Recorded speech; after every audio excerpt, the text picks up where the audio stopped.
everybody, happy FriYAY!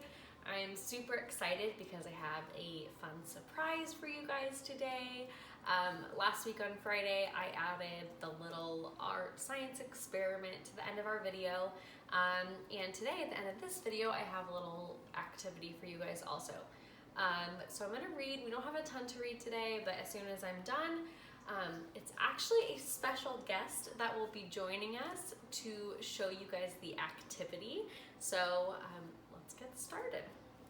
This section is called Poor Mac because if we remember yesterday, Ruby had just hit Mac with her trunk because she was getting very frustrated with him, right? She was very mad and angry. And we talked a little bit about feeling mad and if that's okay or when it's okay and what that looks like.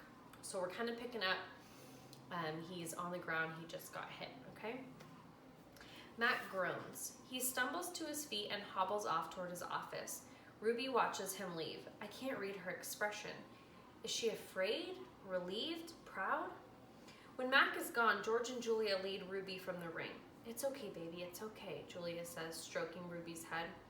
They settle Ruby in her domain and make sure she has fresh water and food. Before long, Ruby's dozing. Dad, Julia asks as George locks Ruby's iron door. Do you think Mac would ever hurt Ruby? I don't think so, Jules, George says. At least I hope not. Maybe we could call someone. George scratches his chin. I wish I could help Ruby, but I wouldn't know how. I mean, who would I call? The elephant cops? Besides, George looks down. I need this job, Jules. We need this job. Your mom, the doctor bills.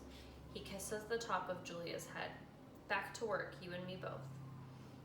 Julia sighs and reaches for her backpack. She removes a piece of paper, a bottle of water, and a small metal box. Homework first, George says, wagging a finger. Then you can paint. It's for art class, Julia explains. We're doing watercolors. I'm going to paint Ruby. George smiles. All right then, just don't forget your spelling. Dad, Julia asks again. Did you see Mac's face when Ruby hit him? George nods. Yes, he says solemnly. I did. He shakes his head. Poor Mac. He turns away and only then do I hear him laughing. Julia opens the metal box. I see a row of little squares. Green, blue, red, black, yellow, purple, orange. The colors seem to glow. She pulls out a brush with a thin tuft of a tail and it's at its end. She dips the brush in water and wets the paper and then taps at the red square. When the brush meets the damp paper, pink petals of color unfurl like morning flowers. I can't take my eyes off that magical brush.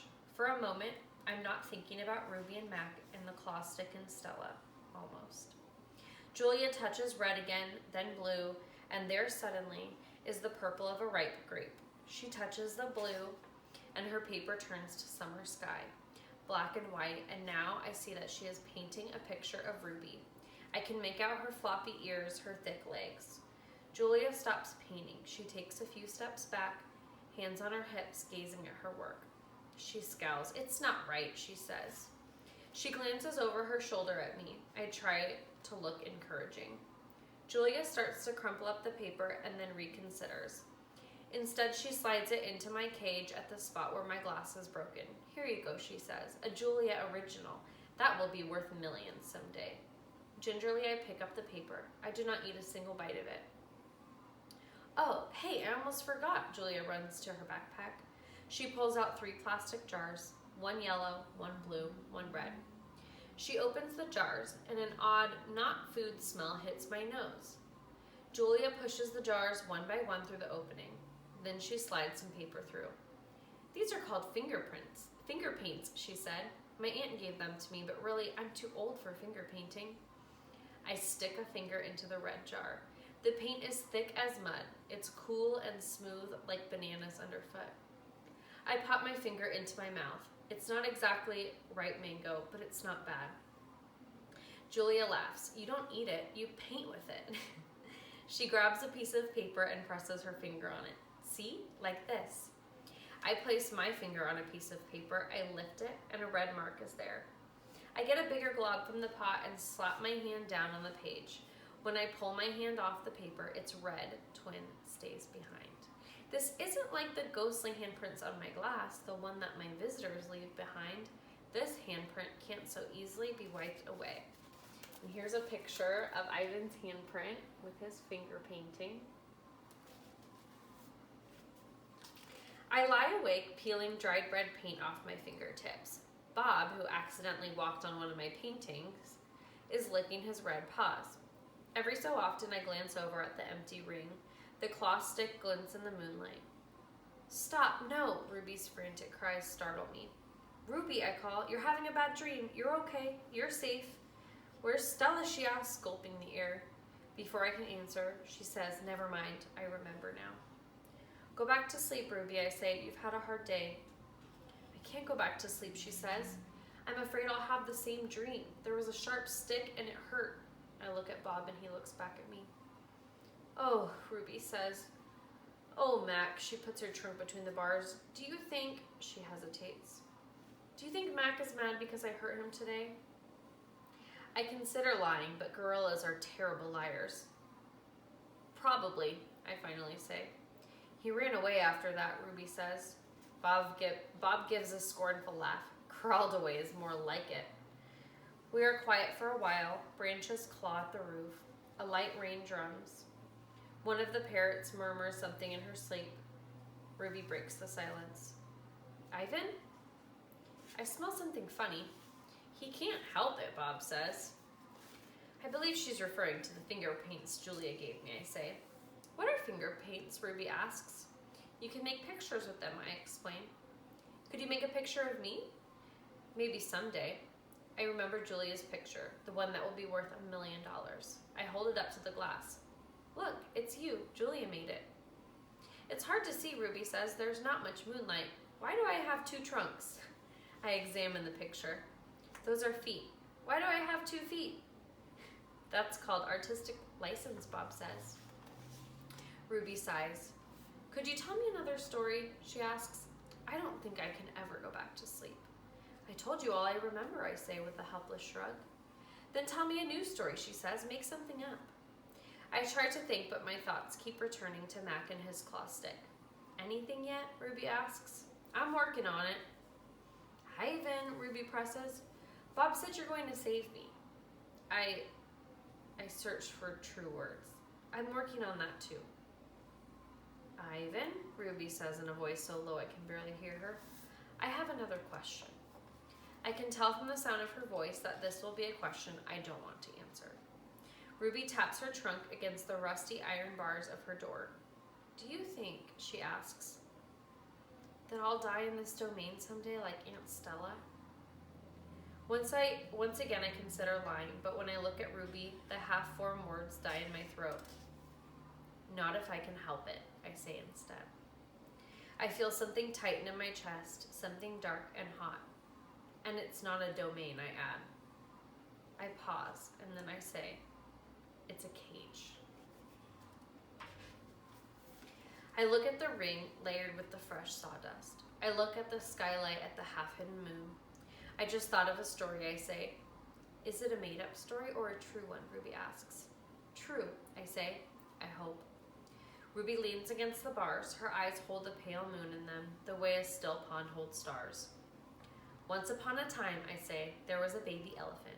She was smart and brave, and she needed to go to a place called a zoo. What's a zoo, Ruby asks. A zoo, Ruby, is a place where humans make amends. A good zoo is a place where humans care for animals and keep them safe. Did the baby elephant go to the zoo, Ruby asks softly. I don't answer right away. Yes, I say at last. How did she get there, Ruby asks. She had a friend, I say. A friend who made a promise. So, some mixed feelings there. Ruby is starting to think about what she did to Mac. There's a lot of art going on. I even get some finger paints from Julia. Julia finger paints a little bit. Ivan tells Ruby about what finger painting is, and then they talk a little bit, and hopefully Ivan wants to get Ruby out of there one day, right? So now we are going to draw our own pictures. You're gonna wanna get a piece of paper and you're going to wanna get a pen or a pencil, some colors, anything that you have at home will work. And I am going to pass off the video recording on this YouTube to a very special guest that's going to teach us how to draw a baby Ivan. I hope you guys have a wonderful weekend, and I will see you all on Monday. Hi, Miss Duncan's class. It's Miss Burhana. Miss you guys. Miss Duncan was telling me that you were all reading the one and only Ivan, and I'm gonna teach you how to draw a really cute little cartoon, a gorilla. Am I right? All right, we're gonna start off with the U. Little ear right there.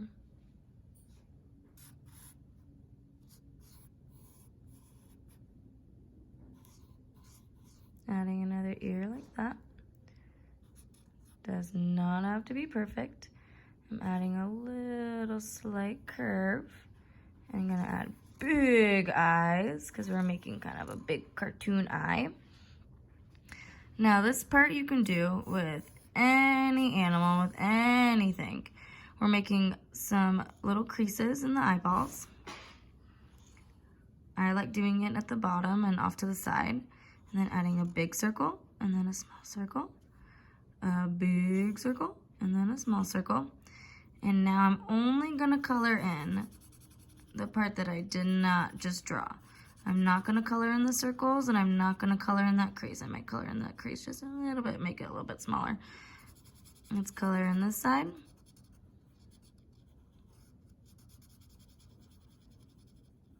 If you wanna color in another color, if you don't have to use black, you can use purple. Remember, I'm not grading you on this, so this is just for fun. I'm just making this a little thicker because gorillas have a lot of hair. So once you have that, I want you to start making kind of a flat heart and make a little heart on the inside because gorillas do have a very interesting nose. Make a straight line, and we're just making a big smile for this guy. I think I put too much hair, so I'm kind of losing some of my lines, but that's okay. We've got the head ready to go.